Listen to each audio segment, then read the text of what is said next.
myself. My name is Alex Escobedo. I am the Communication and Events Coordinator here at the Lawyers Committee for Better Housing, or LCBH. We are doing this online information session to provide you with current updates on tenants' rights during the COVID-19 crisis, tips on communicating with landlords if you can't pay rent, information on the eviction process in Chicago, and what to do if your landlord locks you out.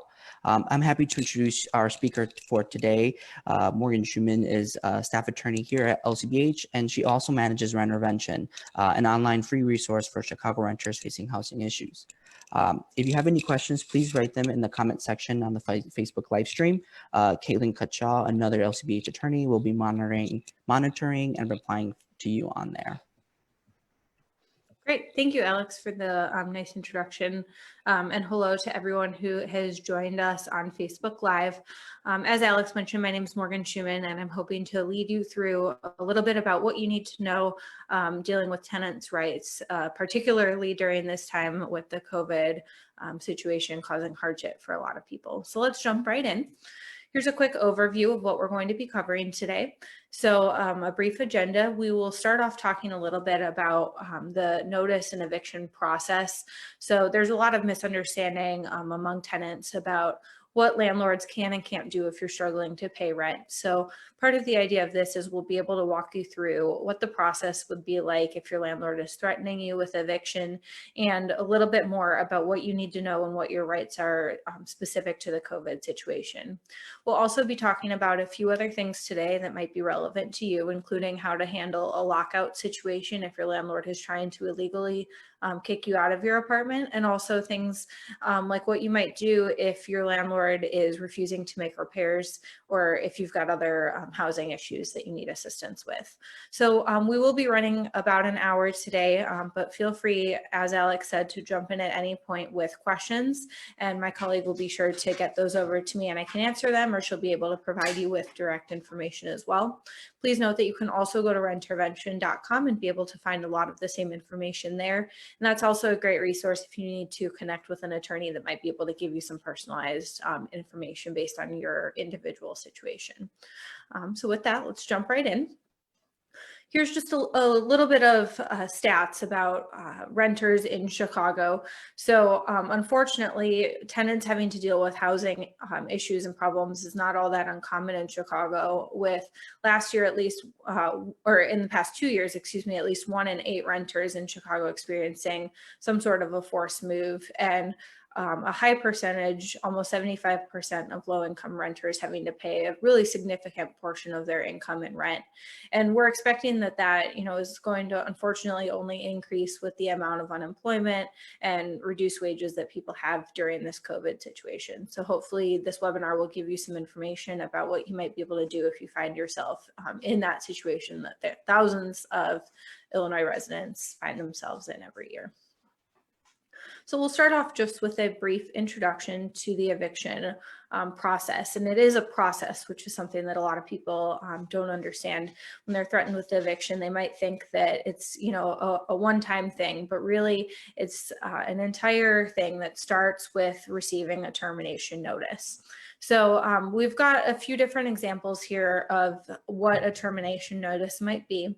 So the most common one, if you're not able to pay your rent, is that your landlord might give you a 5-day notice for non-payment, but other notices can include a 10-day and a 30-day notice as well. Regarding the eviction process, like I said, it starts with the termination notice, which is where you will receive something from your landlord that tells you that your tenancy is ending for some reason. And the most common is a 5-day. But if you violate a term of your lease, or if your landlord claims that you violate a term of your lease, they might give you a 10-day notice. Or another example is if you're a month-to-month tenant, your landlord could typically terminate your lease for almost any reason other than retaliation or discrimination with a 30-day notice.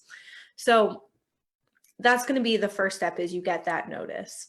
If you are a tenant and you receive a 5-day notice, the only way that you can cure that 5-day notice Guaranteed is if you can actually make a full payment of everything that you actually owe the landlord during that 5-day period. So it's really important for you to understand that, because many times tenants, if they're trying to really work with their landlord, they might give a partial payment and think that that would cure the 5-day notice. In fact, it doesn't. The only way to cure the 5-day notice without questions is just to have to pay the full amount that's due. If your landlord is claiming that you owe more than you actually owe on the 5-day notice, but you have the ability to pay what you believe that you actually owe, then you have to make that payment in order to cure the 5-day notice. And you would want to explain to your landlord in writing why it is that the amount that they're owing or saying that you owe is incorrect. With the 10-day notice, this is where your landlord might be claiming a breach of something in your lease. Oftentimes you'll have the opportunity to cure it. So for example, if your lease has a provision that you're not allowed to have an animal and you get a pet dog, you might receive a 10-day notice for breaching, a material term of your lease. And in order to cure that, you might have to get rid of the dog and then provide a letter to your landlord informing them of the situation, or if it's a service animal, providing a letter, explaining that. So different things like that would show that you are taking action to what's called cure the reason for the 10-day notice in the first place. And then that 30-day notice, like I talked about, that's if a landlord wants to terminate a month-to-month lease. Usually they can do that for almost any reason. But as we'll talk about in a little bit, there might be some reasons with the COVID situation that a landlord could not give out any one of these notices, but that only applies to some tenants. And we'll get into that in a little bit. Let me just take a second here and check the chat to make sure that we don't have any questions coming in. All right, none so far. All right. So then the second step in the eviction process is that your landlord might file an eviction case and serve you with a summons. So when a case is filed, you would learn about that case either because your landlord would directly tell you, or you might receive service through the sheriff or through a special process server that would tell you about the case and give you information about when the first court date is. As soon as the case is filed, though, it does become a matter of public record, and that is when it can make it even harder for you to locate another apartment if you're planning on moving. So certainly, oftentimes the goal for tenants is going to be to try to work out some sort of an arrangement with their landlord, either before they receive a 5-day notice or in order to try to get their landlord to delay filing an eviction case to give the tenant some time, or to give you some time to figure out what you're going to do next and if you're going to be able to pay or move. So those are kind of the first two steps that happen before the litigation process really starts, before going to court. And then going to court is step 3. So when you receive the service, it would have your first court date on there. And it is at that point, once you've received the summons, important for you to consider reaching out to seek legal advice. You can do that by going to rentervention.com, and you'll be able to, at the very least, have a conversation with an attorney to offer you some brief advice about how to handle the situation. And it's important for you to know that you do have some rights. You have the right to request time to find an attorney. Usually you can get a 1-week continuance for that, or to request a jury trial. And I'll point out here that right now the court process itself is stayed in Cook County until at least May 18th, which means that the court is not currently holding any eviction hearings right now. So you do have some time. Even if your landlord would go ahead and file something, it's unlikely that you would have a court date anytime, likely in May, and it might be pushed out even further into June or possibly later. But at the very least, you're protected from getting an eviction order in court until at least May 18th. All right. Step 4 in the process is that at some point there will be a final resolution in court, and this could be in the form of you reaching a settlement agreement with your landlord's attorney, or potentially if you end up taking it to trial and the court finds that you did owe money or did violate the terms of release, or that a case was filed after a 30-day notice where you failed to move out, something like that. If you received an eviction order in court, then that is the final resolution of the case. But that doesn't mean that the landlord can kick you out that day. There's still that final step in the process, which is where the sheriff actually executes the order. So this is the only time that you can be removed from your home is by a sheriff. It's not by your landlord in any context, even after they have obtained an eviction order. So that's the general process for evictions. As I mentioned, it's stopped right now at the Cook County level until at least May 18th from the point of going to court and forward. But those first two steps for many tenants can still happen. Your landlord can still give you a 5-day notice or termination notice and can still file eviction cases even now. Okay. So let's get into a little bit of the protections that you have because of the COVID situation. And the first one we've touched on a little bit already. That is the sheriff is not enforcing, the middle one is the one that we've talked about already, the continuance of court dates, where the court isn't hearing new cases until at least May 18th. But the first one applies to tenants that maybe already had an eviction order entered against them. This protects tenants from being physically removed by the sheriff after that eviction order was entered. So that's going to be step 5, if you remember from our process, when the sheriff actually comes out to execute the eviction order. That's paused right now until Governor Pritzker lifts his stay-at-home order for the state of Illinois.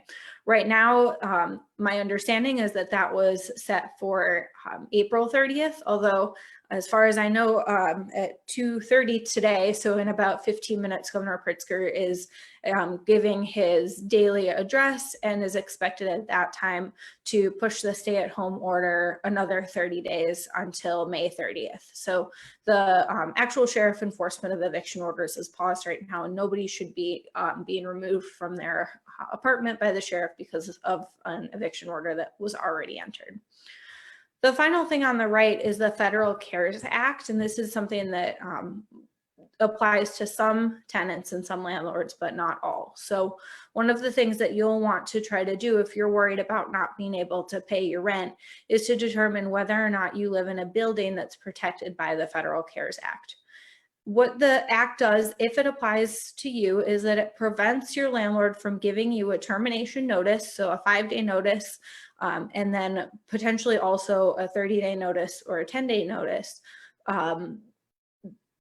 for basically any reason up until July 25th, 2020. And that's 120 days from the date that the Congress passed the CARES Act and that President Trump signed it into law. Which happened late last month. Basically, with the CARES Act, if your landlord were to give you a notice, it would be an invalid notice. They would have to give you another one after the period of time expires for the act. And then in addition to that, the landlord should not be charging you any late fees. They should not be allowed to file an eviction case in court. So how do you figure out whether your building is protected by the CARES Act? And it really primarily is based on whether your landlord has a mortgage on the building that's federally backed. So this is going to be Fannie Mae, Freddie Mac, FHA, similar types of mortgages on the property. Or that the property itself is benefiting from some sort of a federal subsidy.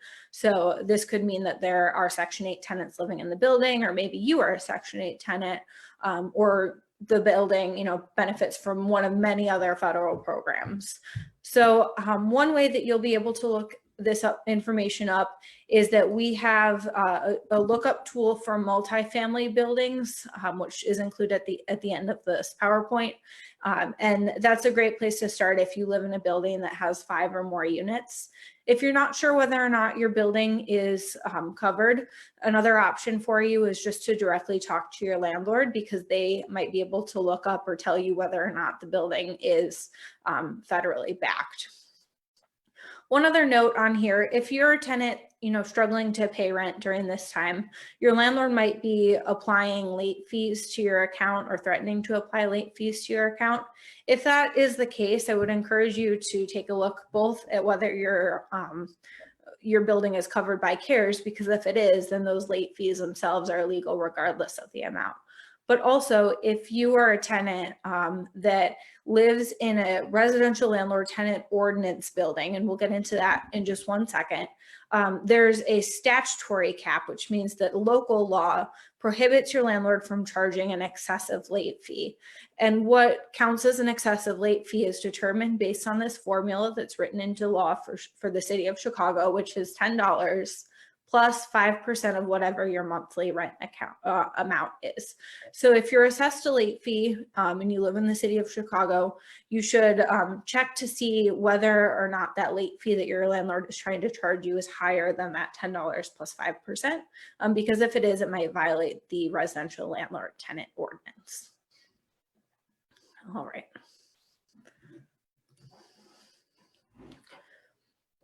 So now I've got a listing here of 10 questions that tenants are asking, particularly during this COVID time. And we don't have to go through all of the answers to each one of these questions right now, but I know some of them, might be on your mind. So if you have these questions, feel free to head over to intervention.com and you'll be able to there find, the answers to many of these.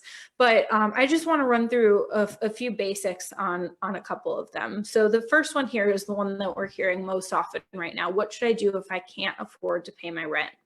And advice that I would give to tenants where this applies, number one is to talk to your landlord about the situation.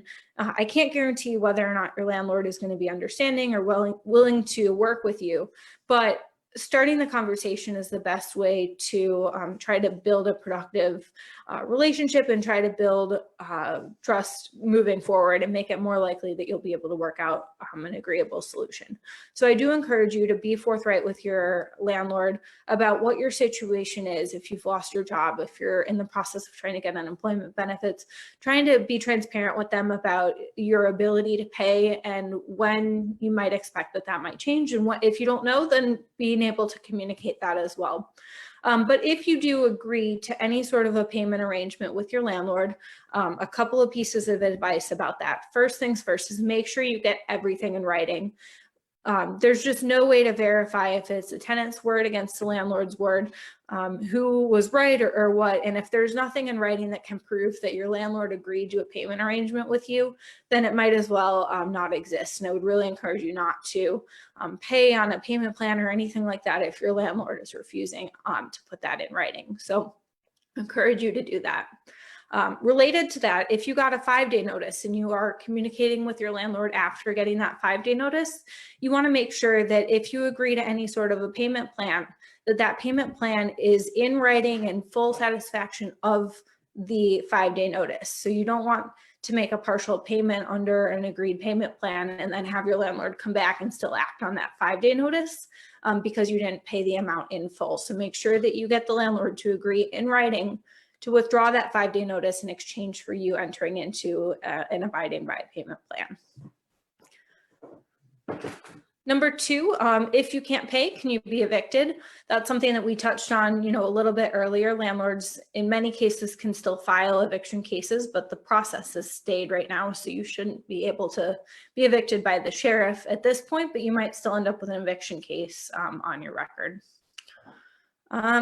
Number three, should I participate in a rent strike? This is something that is worth talking. If you think that this applies to you and you have this question, I would encourage you to seek counsel either through intervention.com or just to better understand what your rights are and what you might be risking, as well as the benefits of potentially participating in this type of a situation. All right, we'll talk a little bit more about repairs in a moment. And then can your landlord show your unit to prospective tenants? There is a rule right now with the stay-at-home order that landlords should not be showing occupied apartments. So if you are currently living in your apartment, of course, your landlord should not be bringing anybody else in order to show that. And if that's an issue for you, once again, I encourage you to head over to intervention.com. We've got a link in there if you follow the chatbot that can show you exactly where it is that you can prove that to your landlord if they're trying to come in to show your unit. All right. A little bit about moving. If your lease is scheduled to be up or if you just need to move, that it is considered an essential activity or an essential service. So moving companies are still able to operate, and you are legally allowed to move under the stay-at-home order. And then two more things. One will cover what to do if you're locked out. We'll cover that in just a moment. But then the last one here, can your landlord ask about your health status?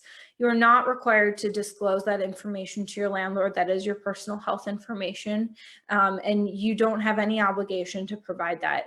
You might choose to, if you think it would benefit you in negotiating a payment arrangement, if it's affected your employment or your ability to pay rent, you might make the decision to give that information to your landlord, but there is no legal obligation for you to do so. And there's also no legal reason that your landlord should be asking for it. It shouldn't be something that's shared with your neighbors or anything like that. All right. So now we're going to jump in and talk a little bit about the residential landlord tenant ordinance. And as I mentioned, this is a Chicago ordinance that protects many tenants.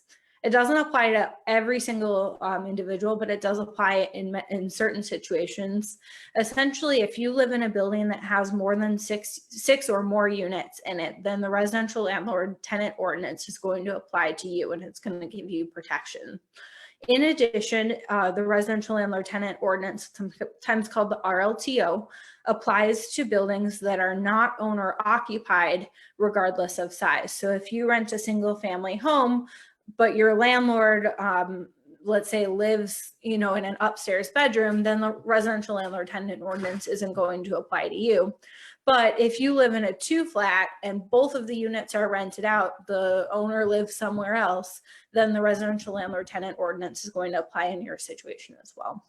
And the ordinance covers quite a bit. It includes discussion about late fees and lease provisions. We talked about that earlier, that formula, that $10 plus 5% for late fees.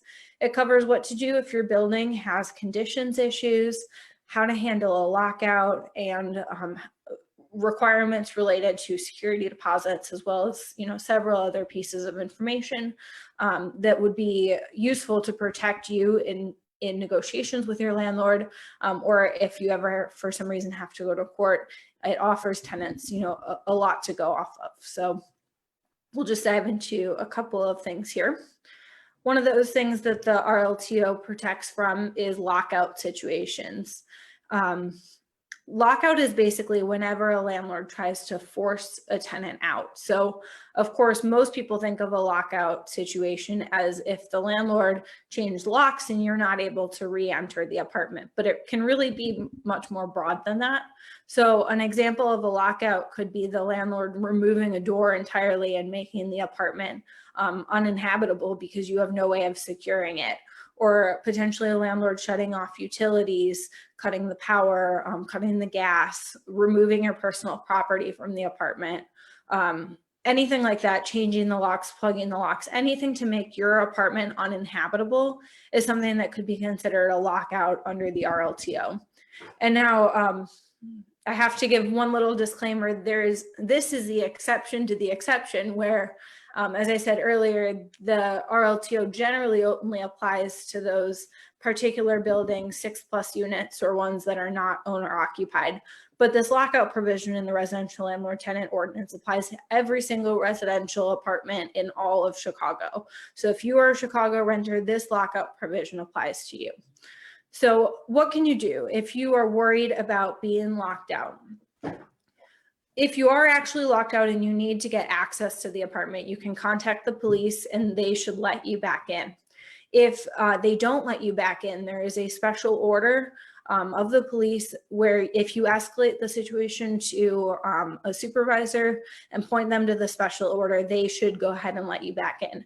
If you need that information in more detail, once again, head on over to rentervention.com and check out the section on lockouts.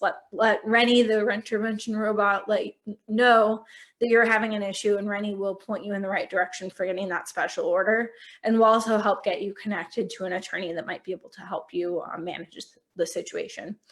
If you have not been locked out, but you are worried that that might be something that your landlord would do, that they might try to engage in that self-help by locking you out instead of trying to go through the normal court process, then one thing that I can encourage you to do is to always carry with you proof of your residence. So you might want to consider carrying with you a copy of the lease or maybe a utility bill in your name, something that can show that that is in fact your apartment, because that will help you if you do end up having to contact the police to get let back in.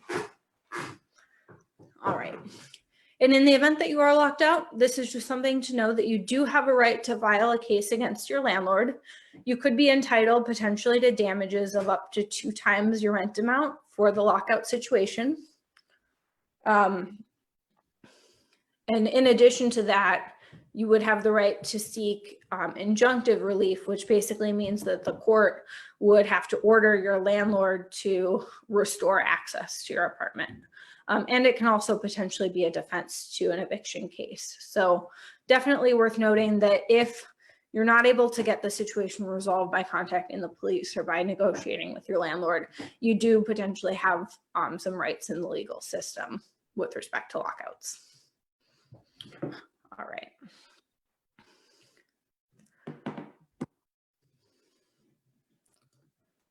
I still don't see any questions from chat, but I'm keeping my eyes. So if you have any questions, please jump in and we'll be able to get those answered. All right. So if your landlord is refusing to make repairs, now this is something that applies to tenants, not just during the COVID situation, but it's a common issue where landlords will just refuse to maintain their building. And they do have an obligation to keep your apartment up to code and to make sure that it is safe and habitable for you to be living there. So what can you do if you've made complaints, if you've called your landlord, if you've sent emails and just nothing seems to get done? You know, what is your form of recourse? And if you live in a residential landlord-tenant ordinance building, then the RLTO sets a process that you have to follow in order to take action and really pressure your landlord into making the changes that they're required to do. So that can include sending a letter to your landlord in writing, and you want to demand that they make the repairs.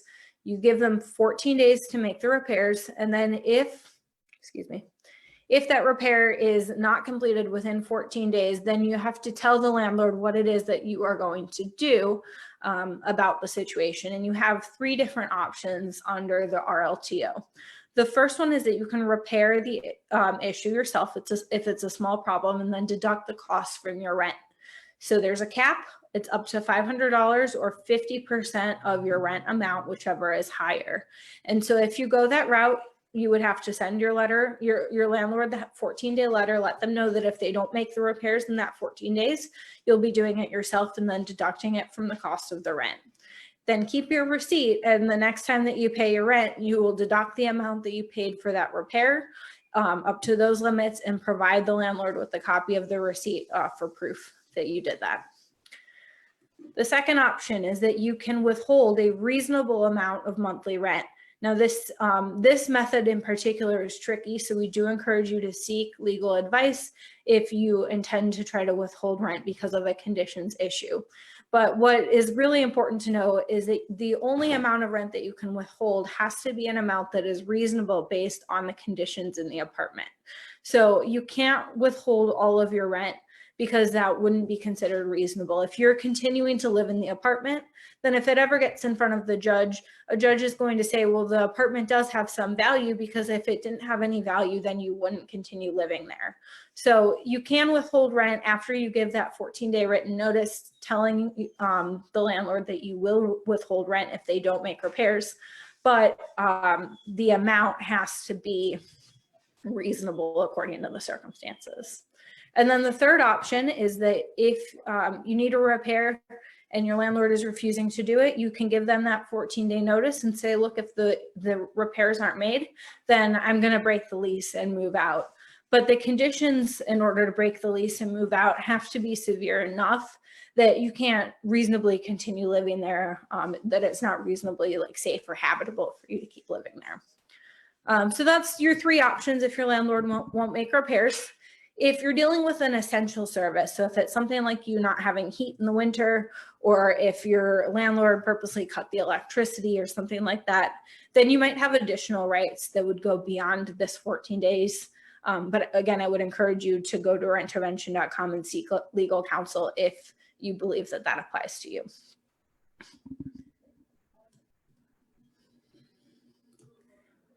Okay, so that's basically the summary of tenant rights in Chicago. So the most common questions that we hear, you've heard a plug for Rentervention quite a bit. As Alex mentioned, I'm the Rentervention staff attorney with Lawyers Committee for Better Housing, and Rentervention is a great resource for you to be able to go online 24/7 and learn more about what your rights are. You can interact with Rennie, our Rentervention chatbot, who can point you in the right direction, shoot you over to resources that might be helpful, and then also point you to an attorney in the event that you've got, an issue that an LCBH or a volunteer attorney might be able to help you out with. We can connect you there. So I did see one question come in. It's about withholding. So can you withhold the amount that you actually spent on the repair, or just up to $500 or 1/2 of the rent? That's a good question. So the cap for the amount of the repair is $500 or 1/2 of the rent. So if you end up spending more than that, you would not be able to withhold that amount. Keep in mind that if you're going to do that, you have to have given your landlord first a 14-day letter that outlines what it is that you're going to do. So you have to basically send the letter that says, if this repair isn't made within 14 days, then I'm going to make the repair myself and I'll deduct it from my rent. You do that first, you give them 14 days to make the repair. If they don't, then you can get that service of fixing it yourself, keep the receipt, and then deduct it. But if it's more than $500 or 1/2 the rent, then you're probably more likely to benefit from going the route of just straight up withholding rent and waiting for your landlord to do it, or potentially terminating your lease. Hopefully that answered your question. If not, feel free to follow up. All right, let's see. Do we have any other questions right now? What if you spend less than that amount? If you spend less than that amount, then you're golden. You don't have to spend, you shouldn't be spending less than that. So that hopefully helps clarify. It's really intended for those small issues, things that can be fixed cheaply, where you don't want to wait around for your landlord to do a repair. Okay. All right, so thank you for joining in on our webinar today. We really appreciate it. I hope that this helped you. If you need any additional information, please feel free to reach out to Lawyers Committee for Better Housing or head over to the Rentervention website. I'll post these slides here where you can go and hopefully get a little bit more information. There is a few things that you might be curious to check out here. So one of them is if you're struggling with keeping up with rent and you might qualify for unemployment, the Chicago Legal Aid Chicago has put together a Chicago unemployment helpline, and I've got the number up on the screen here. But you can give them a call and they might be able to help you out with getting connected with unemployment benefits. The second resource here that might be helpful to you is if you're wondering whether you live in a building that the CARES Act applies. There's a search tool for most, it's not all, but it's a good number of multifamily buildings with 5 or more units where the CARES Act would apply. So there's a lookup tool from the National Low Income Housing Coalition. The fourth resource here is a COVID eviction guide. So this is a flow chart that will help walk you through determining whether or not your landlord can evict you during this time. And like I said, it's kind of tricky, and it does depend on the stage of the eviction process that you're in and the particulars about your building. So if you need more clarification about that, check out the COVID eviction guide. And then the final link here is the RLTO summary, which is from the city of Chicago. It's a brief 2-page description of what the law is that's hopefully helpful to you.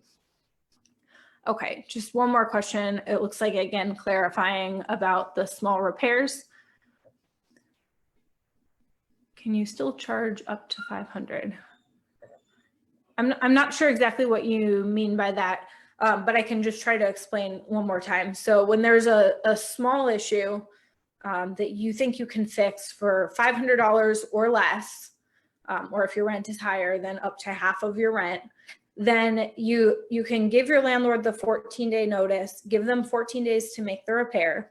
If it's not made after 14 days, you can make the repair yourself, or you can hire somebody to make the repair for you and keep the receipt. And as long as the repair is less than $500 or half of your rent, then you take your receipt and provide it along with the rest of your rent payment to your landlord the following month. And you can deduct the amount up to $500 or half of your rent that you spent to get that repair made. Let's see. And if you, just something to add in here, if you are worried about how you're going to write that letter to your landlord, rentervention.com can actually be used to do that. And Rentervention can not only write the letter for you when you just give it some information about what the issue is and tell it, you know, what you want to do about it, that you want to make the repair yourself and then deduct it. Rentervention can also mail the letter to your landlord, certified mail, for free, so no cost to you. That way you'll have proof that your landlord received it. So just something to note. I'd encourage you to do that.